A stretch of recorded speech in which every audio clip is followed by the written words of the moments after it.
Here's what's going to happen. I am going to have to fix you, manage you on a more personal scale, a more micro form of management. Jim, what is that called? Microagement. Boom. Yes. Now, Jim is going to be the client. Dwight, you are going to have to sell to him without being aggressive, hostile, or difficult. Let's go. All right, fine. Ring, ring. Hello? Hello, this is Dwight Schrute from the Dunder Mifflin Paper Company. Wow, that's great, because I need paper. Excellent, then you are in luck, because we are having a limited time offer only on everything. Wow, this is my lucky day. Ask him his name. What is your name, sir? I am Bill Buttlicker. Really, that's your real name? How dare you? My family built this country, by the way. Be respectful, Dwight, please. Yes, Michael. Could you hold on 1 second? That's my other line. What? No, but Hello? Yeah. No, I'm just on the phone with this stupid salesman. He's so dumb. Probably just going to keep him on the line forever and not buy anything. Okay. It's up to you to change his mind.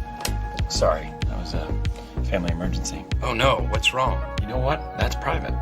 Boundaries, Dwight, come on. I'm sorry, Mr. Buttlicker. As I was saying, Son, we're having a limited... Speak up a little bit louder. I'm hard of hearing. He's hard if he's an old man. Okay, as I was saying, right now we are having... Talk louder. Okay, our prices have never been lower. Son, you have to talk louder. Never been lower. Louder, son! Buttlicker! Our prices have never been lower! Okay, stop. He...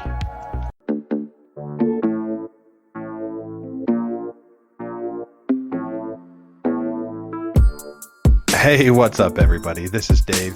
Thanks for joining Bob and I for our podcast, Thriving in Dystopia. And even though we always try and be professionals, sometimes we swear. So just know that going in. There we are. We got the crew. We got all of them. We got Bob. I'm here, Dave. Oh, thank God. And we got Dave. Sorry. Yeah, I'm right here. The old Thriving crew. God, it feels good to be back in the studio, Bob. It does, Dave. It's been a while. It's been a long time. I also say that the littlest member is here, who was here last time as well. Teddy is in the sound studio. I don't actually know where. I just hear him. He's probably behind my washing machine right now, but he'll make an appearance on the episode at some point. I'll just say that. Yeah. Well, Bob, I think we got to address the elephant in the room. We have not recorded in so long. I know. So I was listening to the previous episode. We just published it today. Episode 55. Yeah, exactly. And I was asking you questions about, like, my summer had just started. And now I'm thinking, like, summer's over. So that's how long it's been. Jeez. Yeah. Just today I got like 7 emails about like reminders for the start of school, and like I'm getting scheduled out already, you know? And it feels like, your summer feels over, Bob. I got 3 weeks until kids are in my face. Oh yeah. Mine actually doesn't feel over, but my partner Kiki's does, and yours, I would imagine, does too. Yeah. It's kind of a double prong thing that's been happening. The big part has been, we've been putting our podcast energy towards Beyond X's and O's. Yep. And yeah, just sort of trying to get that one up off the ground. The passion, would you call that the passion project? Yeah, I think that's a good way to talk about it. I do like that. Yeah. What would you call this show? More the socio-political project. So you put in the hard work here so you can talk about first baseman on the other show. That's right. Yeah. Yeah. But moreover, we just haven't had any time. You've been going down to Southern California. I was like up in the mountains one weekend. Right. Did the camping hot spring trip up at Valley View, which y'all got to check out.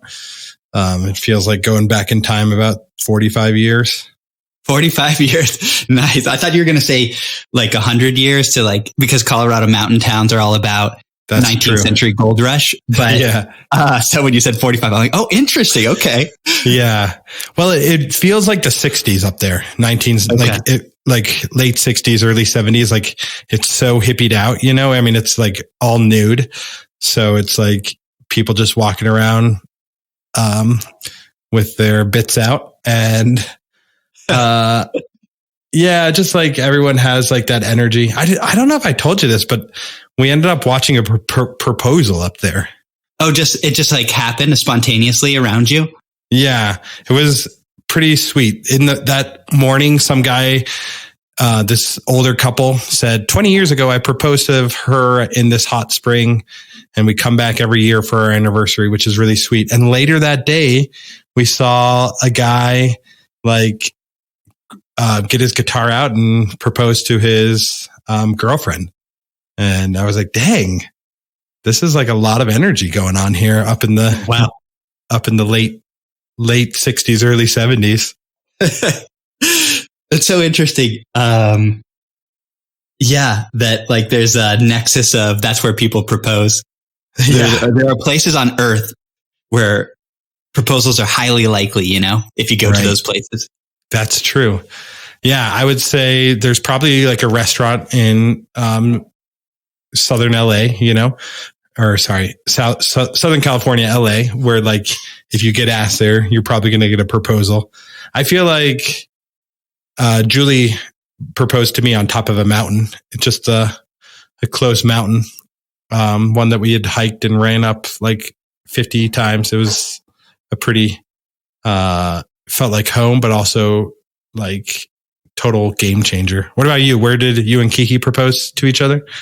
At a resort, like on the one called Costa Noa. It's like near Pescadero, in between Pescadero and Half Moon Bay. Really, really pretty area. Huh. Pretty, okay. So like, oh, that makes sense. Pretty close to San Fran, huh? No, still pretty far south of San Fran, but definitely on your way up from the cruise. Okay. Is that was it near Grey Rock? Yeah, it is. Greyhound Rock. Yes. It's not very near, but it's kind of close to Greyhound Rock for listeners, for longtime Santa Cruisers. For the educated. For the uneducated, it's just basically the Bay Area. The Bay Area, which is about 1/3 of California at this point. You really do. You got state of Jefferson, then you got the Bay, and then you got like LA metropolitan area, you know? Dang. And then Central Valley, right? It's funny, like, you know, Sacramento's in the Central Valley, but some people are like, yeah, from Sacramento say like, yeah, I'm from the Bay Area. Right. Or like people at Davis say that. I've heard Davis people say that. Yeah. Yeah. What about Stockton people? They're not saying that, Bob. No, they're not. I don't know. You're right. There is the Central Valley for sure. But yeah. This is a wild tangent from what the main point was. We're going to try to tell listeners that we just got way off, and but now we're back, and we're going to really try to maintain the 2-week period. And listeners, soon we'll be able to hear the Passion Project, the sports podcast, where we've made good progress on that too. Yeah. Yep. We got all the greatest hits. We got Joe Shine on album artwork. We got the great Nadir Chayech, who big number 52, as you mentioned in the podcast. You know why I went with those numbers? Joe Shine got 13 and Nadir got 52. That's pretty good. Has Nadir edited 52 episodes? No, but I mean, he will. He's not far off. Yeah. I went with 52 because it feels like really like mirror images of each other, like a 5 and a 2 mirror each other really nicely. And I feel like on this show, Nadir is dexterous and right. What's the other word I use? Oh, I mean, I listen to it so often. What is it? Indexterous. Consummate? Consummate and dexterous. Yeah. Hey, that's pretty good. I always Google the word consummate because I always forget its definition, and it always comes up with consummate. Exactly. You know, consummate. When I heard 52, I thought it was a reference to good old number 52 for the Cleveland Spiders, Big CC Sabathia. Yeah, there you go. Speaking of which, he is definitely the mirror image of Mark Price, number 25 for the Cleveland Cavaliers. Great Cleveland references. I love that you're calling them the Spiders, Bob, because the big news is, remember when we came out with our breaking episode? Yeah, we did. News alert. Urgent, people. Listen, get your news source from Thriving. Yeah, because we got a name. We're the Cleveland Guardians, Bob. Yep, as of 2 days ago, I think. Yeah. Cleveland Guardians. They changed the name. Finally, I'm excited because it was going on so long. There was rumors that it was going to go on to next year. So even next year, they were still going to be the old mascot. Even though it's not Spiders, which is what I wanted, I'm excited that they made the change and it's going to be starting next season. How do you feel, Dave? Yeah, I feel like of the three, Spiders, Guardians, and Municipals, the Guardians was my least favorite because it just evokes Guardians of the Galaxy, which I kind of love. By the way, Taika Waititi, if you want to watch. Is Taika? Is that a Taika? No, sorry. No, it's not a Taika Waititi, but I feel like it's, what's his name? The director of Guardians. I was thinking Thor Ragnarok. Yeah, that's right. Guardians is the other guy he's like all about the soundtrack and how it mixes. He also came out with the new Suicide Squad. It's the same guy. Anyway. Oh, yeah. It doesn't matter. And like his big thing is like having the music for the soundtrack be like something cues it in the movie. So like, what's his name? Star-Lord's headphones always cues it. Anyway, another divergent. I am stoked on the Cleveland Guardians. I've just, every time I think about it, I feel super happy. I know on this show, I declared that I was not going to be a fan of Cleveland baseball if they didn't change their name. And I gave them an ultimatum. And at the end of last season, they saved me and they're making good on their promise, which feels good. And it's like time for Chicago hockey and Florida State football or Florida State sports. Who else? We're looking at Atlanta baseball. We just need to get some of these mascots. Like the ball is rolling. I feel like Washington football team, who looks like they're going to keep that name, the Washington football team. Yeah, which is not bad. It's like, well, I mean, it is what it is, but it's way better. Yeah. And I feel like, you made a prediction, right? That it was going to take Tom Hanks to change the team. No, I don't think I said that. That'd be amazing. On this show, I made a prediction that they'd probably go with Guardians. And at that stage, it seemed a little far-fetched. So it's like, okay. I must have been feeling something. I think I was feeling like Guardians is a little bit more safe. It's like the safer pick. Spiders is out there, you know? Yeah. Spiders, I feel like, is definitely out there because there are no other spiders, and a lot of people are afraid of spiders. So that's true. Yeah, I think Guardians was the safer pick, which is fine by me. Reference to the Guardians of Traffic in Cleveland, and so before we get into the meat of the show, one more thing: the other elephant in the room is you're in a totally different room. I'm used to seeing you at the Smith Street house, so it's just wild to see you in this new place. You look good. The place looks good. How does it feel, Dave? Yeah, it's been incredible. 2 nights ago, well, starting like really around my birthday, Julie and I found this place that we like knew we wanted to live in, this co-housing community. That's always been a dream of ours, to live in co-housing. And if you are uninitiated, then I suggest you get educated and look it up, because there's probably co-housing in if you're for the uninitiated, look up the co-housing. Yeah, you go to bing.com and you type in Google, and then you type in there it is. Yeah. No, what was I going to say? Oh, sorry. Yeah. We found this place, co-housing, and it's a place in Fort Collins called River Rock. It's one of two. We were really strongly looking at a place called Gray Rock, which is a little more farmy. And this one's a little more suburban, like condo-esque. And it's awesome. We live with 32 other units, 32 units in total.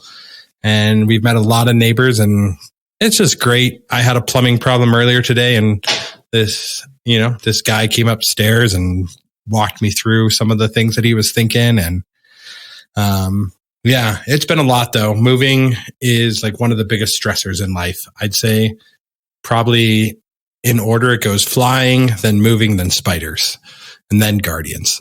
Just kidding. Yeah, it's just a huge stress to move, even if it's a short move. But yeah, I've loved it. And it just feels like, 2 days ago we moved in officially, and we slept here for 2 nights, and it's a wild experience to have a place that we just like feel a lot of love for already. And I like the fact that like any problem that pops up is a problem that like, I'm going to tackle, or we're going to work together on it, but it's like a problem that we get to fix rather than trying to like, I don't know, just live with it. I feel like in rental situations, you kind of just live with it. And now I feel like we get to make some changes and live a life that we want to live. Yeah. So, and it also, allows us to set up to try and have a kid someday down the road. So even though Teddy is the real elephant in the room, someday there'll be another little thriving crew, the next generation of thriving crews, Let's get him in the studio. All like background meowing and crying. And that's where I want to see this podcast go. Yeah. More symphonic routes than virtuosity routes. Yeah. I think I gotta mention the last thing is, Bob, you got a new car. The first time, I mean, you've been driving the Accord for about 15 years. Yep. And it feels like a big deal to be stepping up and making some moves, Absolutely. It's been not nearly as much as like energy that you put into your new house, but it has like been a lot of work to try to get this car this summer. And yeah, I talked about the old car on the podcast at some point, saying that it's just on its last legs for sure. And we're currently in an incredible car shortage in the world due to the pandemic, both new cars and used cars. I'm sure people have heard of this, like the timber situation and overall inflation of prices. So it was not easy to track down the right car, but we decided to go for the new car because used cars are actually just so out of control expensive. So it just makes sense to go new. So we got a new 2021 RAV4 hybrid. And yeah, just to make such a big purchase is like a mind bender for sure. And just, I have nightmares, like, oh God, what have we done? But then driving it, it's like, oh, this is good. This is going to last for the next 20, 25 years. Even if the world doesn't last for that long. We'll be living on that car, Bob. Yep, absolutely. Orbiting the sun on the RAV4. Yeah, I hear that. I'm curious if there's does it have anything like, does it park itself, or does it like when you drive out of your lane, does it like tell you? Does it like? Yeah, it does. It does some of those automated, like autonomous things. If you drive outside of your lane, it nudges you back into it, and like a noise goes off. I don't think it can park itself. Its cruise control can, like, if a slowdown is coming, it will like reduce the cruise control, and you don't have to like stop the cruise. So I think that's like similar to automated cars using their lasers, hundreds of yards in front of them to watch the traffic. So there are some of those components in there, and it does feel like an alien spaceship. Like at the core of it, it's just a car, but there's so many other things going on with it, Cool. So, yep. There's Teddy. Pablo. There's the guy. He's at it. He's at it. I'll give a little intro what we're going to be chatting about we got a lot of the real business out of the way. But today we're going to talk a little bit about, I had this idea of wanting to get down in the podcast about sort of the tips and tricks of like capitalism in some ways. And I feel like we live in this world that's so, the theme of the season is another world is possible, but like we are so entrenched in capitalism. And one of the things that I am is a gamer, and I'm always like scheming the system. And I feel like I wanted to talk about one of the ways that I've learned to scheme the system. And that is what I call the credit card scam. And yeah, I'll give the breakdown of that after, but Bob, you have a nice little introduction about how this all relates to another world and capitalism and how it can tie together to all that. Yeah. Quick question. Would you say like, how some people talk about like hacks, life hack? Yeah. Would you say your schemes are like hacks? Oh, that's a great, it's been a while since I've even thought about that, but yeah, this is a total life hack. And you can definitely do more research, but I feel like I kind of like started the game way back in the day, before it became like a thing, before like Nerd Wallet even existed. And there's a lot of podcasts that are like sort of dedicated to this, but I feel like it's a pretty simple system. And I think by the end of this episode, I wonder if anyone's going to go through and take the plunge and do this credit card hack. Love it, Dave. Yeah. I love how you started off with like, we live in capitalism and we're always having to contend with capitalism at every turn. And we start from the assumption on this show that capitalism is killing the earth. It's killing us. It's killing everything. The relentless, irrational pursuit of profit, which is core to capitalism. And profit at any means, or like, profit no matter what. So that means exploiting the humans and exploiting animals and the earth. I mean, a great current sort of image of that is the billionaires.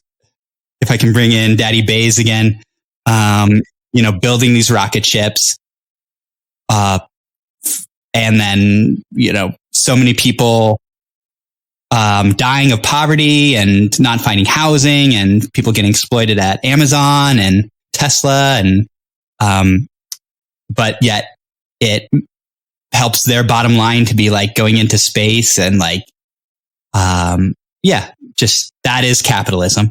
And so the question becomes like, living in capitalism, how do you change it? How do you like live in a better system? And so this has been asked for a long time under the question of like, do you reform the system? Do you like change it through reforms, or do you need a full on revolution?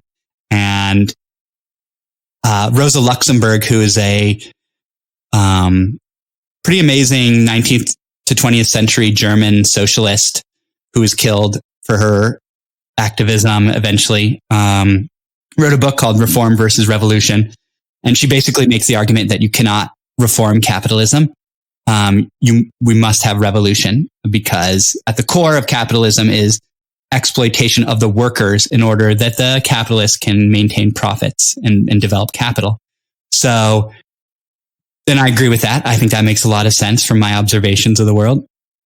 Then the problem becomes, well, revolution is hard. Like, how do we make revolution? And revolution is dangerous. Like, I just watched the movie Judas and the Black Messiah. And, Fred Hampton, he's like, I am a revolutionary. And yeah, revolutionaries are killed. And that's, I'm not saying let's not become revolutionaries, because Fred Hampton is definitely one of my favorite people in history. But yeah, like, I mean, the great contrast is his wife his partner is pregnant with his son. And like, she's like, I can't do what you do. I have a like kid growing inside me. And so, you know, for the majority of people in the world, how do they engage in revolution? So more modern thinking has said yeah, revolution is necessary, but we have to live in capitalism and survive. So there are reforms of the system that push towards strengthening capitalism, but there are reforms of the system that push us towards revolution, that change the conditions of the society more towards revolutionary conditions. And so those are called either non-reformist reforms, or I like to call them revolutionary reforms. And so this is it's very relevant everywhere that there's struggles against capitalism going on. And so let me read this quote that's really good as thinking about okay, when we engage in a reform, how do we know if it's reformist versus revolutionary? And this is from an article called Ending the School to Prison Pipeline, Building Abolition Futures by Erica Miners. And she quotes this great anti-prison activist and scholar, Carleen Faith, who taught at UC Santa Cruz. And Carleen Faith says, every reform raises the question of whether, in Gramsci's terms, it is a revolutionary reform, that is, one that has the liberatory potential to challenge the status quo, or a reform, which may ease the problem temporarily or superficially, but reinforces the status quo by validating the system through the process of improving it. So yeah, that's the sort of litmus test, or a good litmus test. And I've read others, like Angela Davis talks about this, and this is basically a really nice summary of this, thinking through reforms. So I had this example from Democracy Now. Go ahead. Yeah, go ahead. I was going to look for some real world examples too, but yeah, go ahead. Yeah. So Democracy Now had a story today, says immigrant communities rally in New York City to demand pathway to citizenship. And so over 1,000 immigrants, activists, and supporters took to the streets Friday to demand Congress and President Biden to basically, in the infrastructure package that's being talked about, to have a pathway to citizenship for all DACA recipients. So this is a reform. DACA itself is a reform. The revolution would be not having a citizenship system and not having borders, basically, that set up hierarchies. But until we get there, we need reforms to protect the people who are already here. And DACA is a great example of that. And so I would say DACA is a revolutionary reform because it keeps people here and it pushes the system. We need people here to do the work towards revolution. And it is just humane, right? So I guess this could be a good argument. Maybe some people would argue that DACA is a reformist reform, but for me, it is towards revolutionary reform. So that's my example. And that was a lot, Dave. So I'll stop talking. Yeah, I guess I was thinking of examples too, because I feel like it's nice to have that concrete. And I'll bounce the student, I'll be the student, you be the teacher. I'll bounce an example off you and you tell me if you think I'm on the right track. I kind of feel like it's a lot about perspective, right? So if you look at the Toyota Prius when it first came out in, I want to say 2004, to me, it felt like revolutionary reform, because the Revolutionary Act in that situation was to not own a car, was to use mass transit, was to live a life where you're free of petroleum, right? And I feel like what's happened is it might also be some of green capitalism in some ways, but the Prius paved the way for the electric car movement that's happened since, right? And so I don't think that there is a company like Tesla without the Toyota Prius and the revolution that happened in the 2000s, right? And I'm not saying that Tesla is good. I'm not trying to get on the Elon Musk bandwagon. Don't get me wrong. But I am thinking that through and all these reforms can get bought up in a lot of ways, but I feel like these revolutionary reforms can really change the world in a lot of ways. Because I feel like what's happening right now with the car market is trying to free itself from petroleum. And we're still a long way of getting out of fossil fuel territory, but I think that there is progress and there is something to be said about that. Does that feel true, or do you think I missed it a little bit? It's, I think you're bringing up a great example, and I think it merits discussion. And I would say, for me, hybrid cars are more reformist reforms because I think they strengthen the auto industry, and they give the illusion, like you're saying, of green capitalism.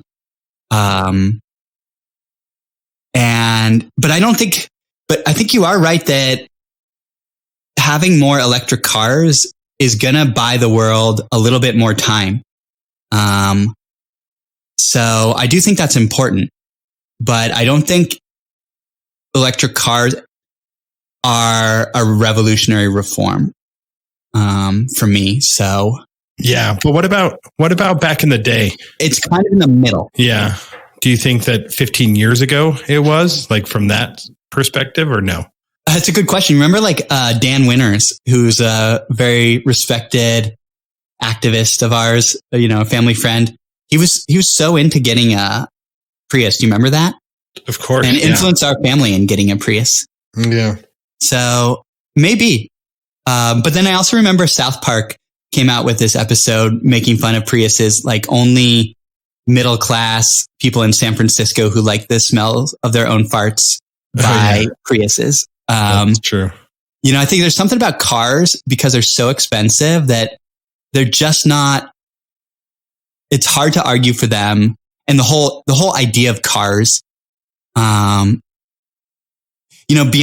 petroleum, cars are pretty fucking awful in terms of how they've destroyed the natural landscape, right? That's true. And right? been a promoter of basically colonizing the US West, So it's a complicated one, the one that you brought up. Yeah. Well, I didn't mean it to be quite so complicated, but I think that that's kind of what it comes down to in a lot of ways. And it's kind of a nice one to lead us into it is some of the stuff that I wanted to talk about. Yeah. I think you should go into your example.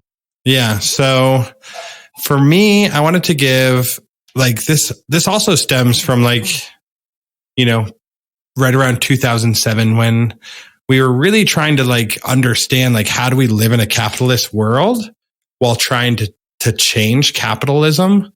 And we felt so trapped. There's such a trapped feeling that comes with that, right?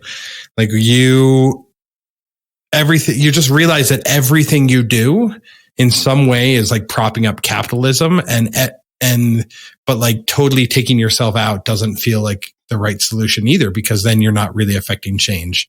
You're just another person that's not in the system trying to affect change. You're totally out of it. And there's merits for any of those examples, right? Sometimes that's what's needed for a person.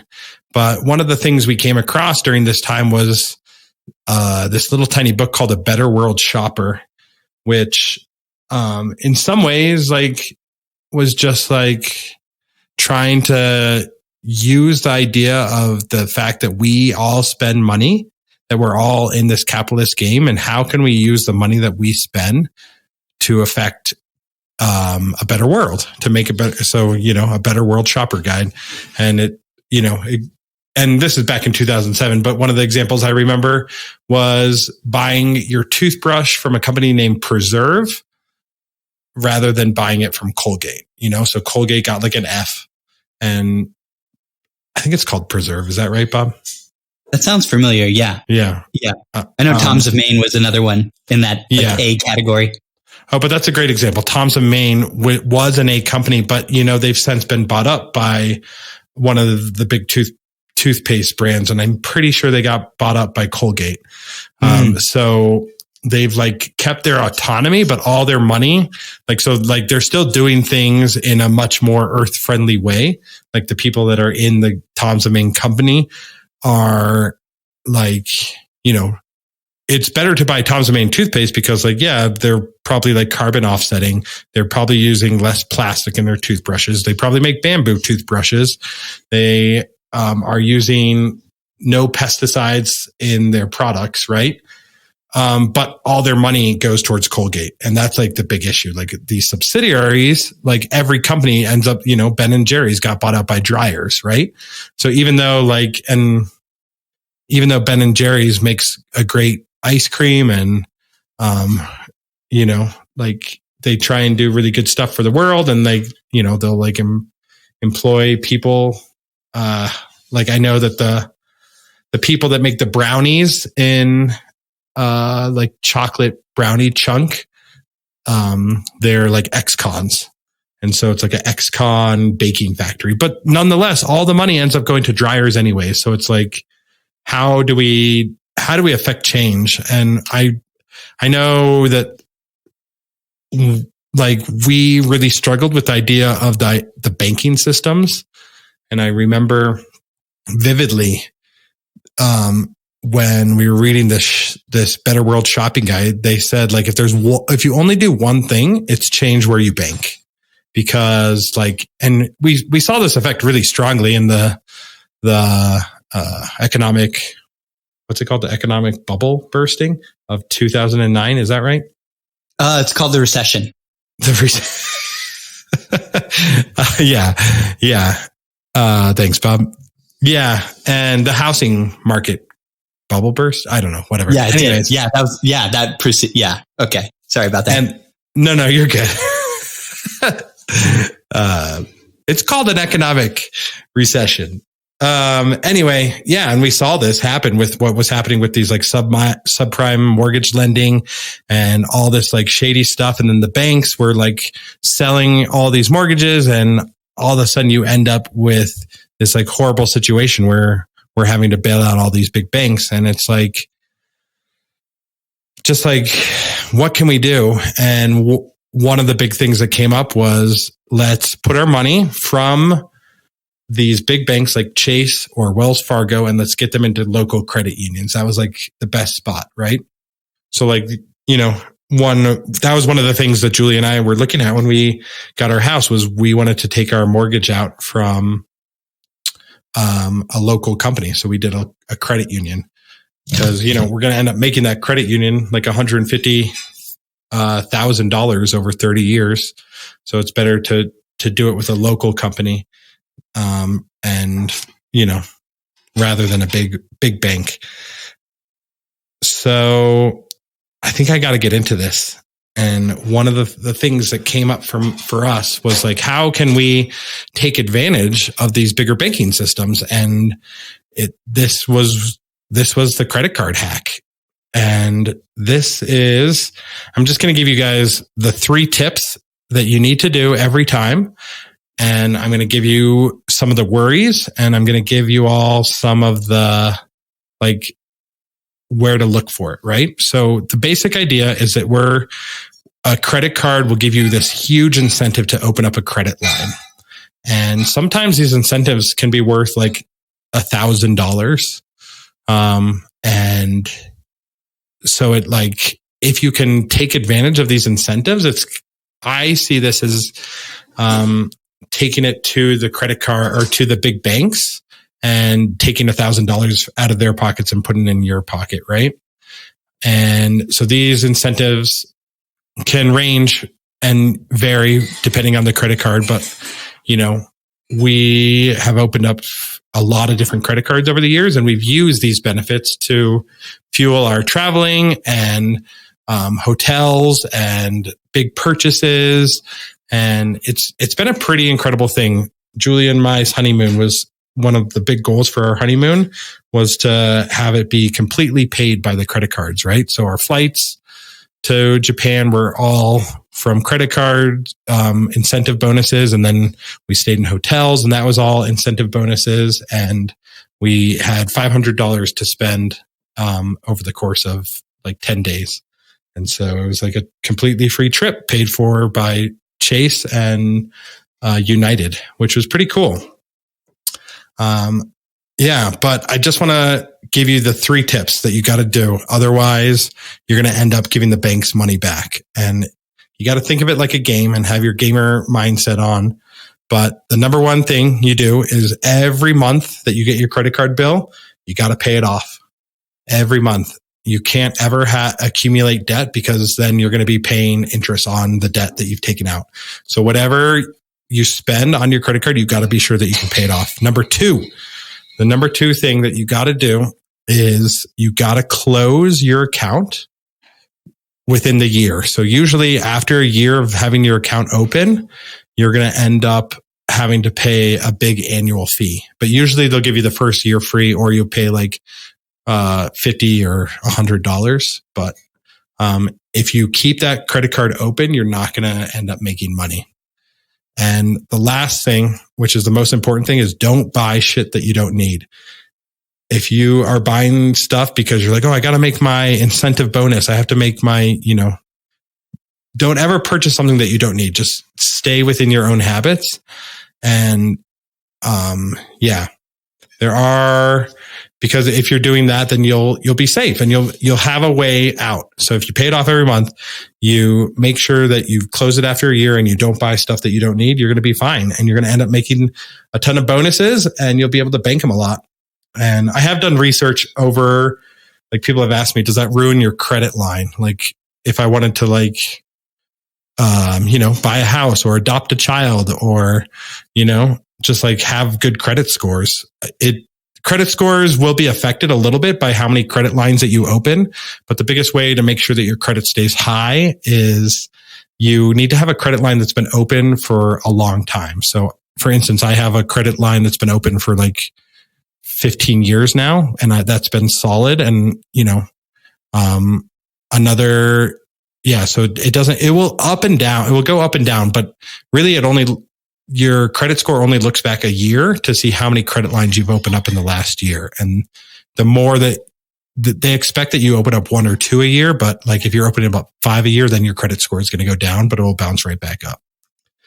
So I would recommend only working on one credit card at a time and do 1 a year, and you'll make a ton of points. Make sure that it feels like something that you can manage, because it does take up brain space, and that's something that's important. But anyways, that's my quick hack, the survival guide to credit card hacks. And I know that I did a lot of talking there, Bob, but I'm curious if there's any questions that you have, or from the listeners' perspectives, any questions that that might be coming up for them on any of this. Yeah, I guess the question is, do you see this as something that is like, do you see it as revolutionary? No, I really don't, especially after the discussion we had going into it. I really don't, but I do think, I don't think it's necessarily bad. I don't think it's something you should or shouldn't do, but I don't think it's a revolutionary reform even, Does that ring true to you? Yeah, I think so. Like, I think it is maybe kind of in the middle. And I wonder if there's any way to make it more revolutionary. I think that the challenge is it's like not necessarily accessible to everyone who might not be able to open credit cards in the first place. And then it takes a degree, it takes like not a huge amount of discipline, but it takes discipline to do the things that you said. I think the credit card companies are relying on people being like very busy and just not being able to maintain the discipline that you talk about. Yeah. Or manage their stuff, right? Like to be able to check in. Like you and I both have a personality of being able to check in with stats and numbers and stuff like that. That sort of goes well with who we are as people. But, yeah, I do agree that it takes a discipline, and I don't know if it's accessible to everyone. And I know that even having a credit line like takes a lot of work to get it up and running, right? I know that it took you a little while to get a ccredit line going, even though you had a lot of money at the time. They wouldn't give you a credit line for a little bit because you'd never had one. But I think it's definitely scheming, and that is something that I'm very interested in, and like how it could be more revolutionary is something that I'm interested in and thinking about. Well, yeah, I think it gets you. One thing it did for me is it got me thinking in new ways, because it is a little bit of a creativity, like output. And once you start to understand the system a little bit, you kind of try and think of like different ways with how they get you, that's how they get you. All right. And here's a great example, right? Like when you take out a mortgage, let's just say you were to take out a mortgage of $300,000, right? And at 3% of $300,000, you're going to end up paying over the course of 30 years. Like I said, you're going to end up paying a bank like $180,000 extra, right? Does that make sense? Yeah. So you're looking at this like system that's set up where it's like, oh, I have a lot of money. I'll lend you money, but the only way I'm going to do that is to assure myself, give myself a safety net. And here's all the money, but I'm going to like I'm going to make double back what I gave you. Right. So then it allows me as the person with money to give out more money. And it's just incredible how you can accumulate wealth doing that. Right. Like if you have money, you can make gobs and gobs of money. And that's like just a relatively easy example of how the banking system is making a ton of money. Right. And yeah, one of the things that I've really like dreamed and schemed about over the years is how can we like take the bank out of mortgage lending and put the community back into it? Like how can we have like these sort of micro lending? Like if one of my ideas is rather like, what if we had like 1,000 people that were willing to loan $1,000? Right there, that'd be $100,000, right? Nope, that math was wrong. That'd be $1 million. And yeah, I feel like if you had like a group of people that were willing to like come together, then you could like take the banking system out of it and you could do like pretty powerful things. And you can take all that extra money that like normally would go to like a big bank. You can take that money and you can put it towards like self-reliance in the community. And you can take that money and you can put it like towards the most vulnerable people in the community rather than pushing it towards these big banking systems.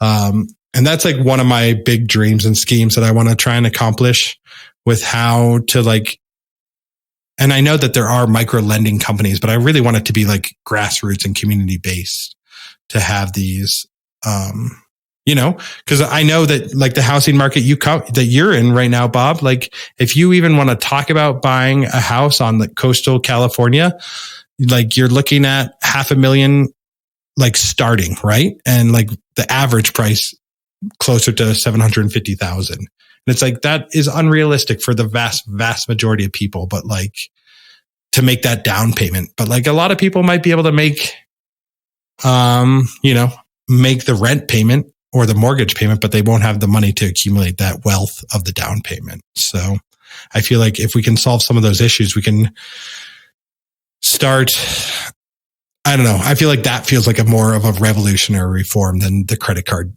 hack. Does that feel true, Bob? Yeah, it does. But I like that the credit card hack gets us here because you're right. Like, money is definitely not everything by any means, or, definitely not even the most important thing, but it is a thing that we have to, that's like really important. We can't dismiss it altogether as, radical people. So I like this thinking through and what you just said around getting money and getting the banks. The banks control the world in so many ways. So reducing the power of the banks is really important. So I think that's a great place to end. And I like where we got Dave in this meandering conversation. Yeah. I mean, really, it just feels good to be in the studio with you, Bob. It feels like too long a time. And we're shooting for shorter episodes too, but it's like sometimes we just get going, Yeah. We're just two freight trains going at it. Do we want to end with a quick fix, Bob? Yeah, I have one for you. It's actually influenced by our other podcast, but so the Olympics are on right now, and we have this critique of the Olympics that we develop on the other podcast. I'm not going to get into it, but if people want to watch the Olympics and they don't have a TV or NBC, what's a quick fix of watching the Olympics? Dang. Well, my quick fix is to use my friend's parents' login to Xfinity. There it is. That's how I've done it.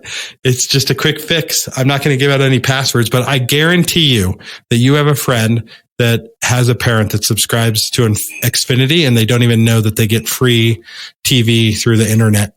And all you need to do is set up the email and you're in. So, think about who you can ask, because with the power of community, we can fix the streaming problems. There's other ways to do it too. There's like deeper dark web type of stuff. But if you really want to look into that, you can go on the Reddit posts and subreddits and try and find out where those free streams are happening too. Love it, Dave. Yeah, that's a great quick fix. Nice. Good. Well, Bob, you want to give the coordinates? Yeah, haven't given them in a while, so I'll probably be rusty. You can get in touch with us. Our website is thrivingindystopia.com. You can email us at davepeachtree@gmail.com. We're on Instagram, thriving_in_dystopia, Twitter @bmaze19, and we got a TikTok account, Dave Peachtree. Get them going. It's crazy to think about all the ways, how attainable we are. Get in touch with us, people. All right, Bobo. Love you so much. Thanks for the episode, Dave. Love you too. What's up, Thriving Crew? Bob and Dave want to take a second to thank you for lending them your ears. They also want to thank the artists for making everything a little more beautiful. The intro song is In Heaven by Drake Stafford.